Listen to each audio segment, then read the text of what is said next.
ദുരന്തർ 2 30 ദിവസം പിന്നിടുമ്പോൾ ആഗോള ബോക്സ് ഓഫീസിൽ ഓൾ ടൈം റെക്കോർഡ് കളക്ഷൻ നേടിയിരിക്കുകയാണ്. 1783 കോടിയാണ് ചിത്രം ഇതുവരെ വാരിയത്. കൂടാതെ ഇന്ത്യയിൽ നിന്ന് മാത്രം 1000 കോടി നെറ്റ് ഗ്രോസ് നേടുന്ന ആദ്യ ചിത്രമെന്ന നേട്ടവും ദുരന്തർ കൈക്കലാക്കി. 1153 കോടി രൂപയാണ് ചിത്രം ഇന്ത്യയിൽ നിന്ന് മാത്രം നേടിയ നെറ്റ് ഗ്രോസ് കളക്ഷൻ. ചിത്രം ഇന്ത്യയിൽ നിന്ന് നേടിയ കളക്ഷന്റെ ബ്രേക്കപ്പും നിർമ്മാതാക്കൾ പുറത്തുവിട്ടിട്ടുണ്ട്. ആദ്യ ആഴ്ച 690 കോടി ഇന്ത്യയിൽ നിന്ന് നെറ്റ് ഗ്രോസ് നേടിയ ചിത്രം രണ്ടാം ആഴ്ച 271 കോടി നേടി.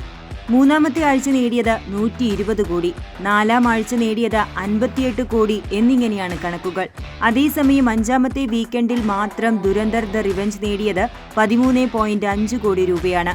ഇന്ത്യയിൽ നിന്ന് 1153 കോടി നെറ്റ് ഗ്രോസ് 32 ദിവസം കൊണ്ട് നേടിയ ചിത്രം ഇന്ത്യയിൽ നിന്ന് നേടിയ ടോട്ടൽ ഗ്രോസ് 1360 കോടിയാണ്.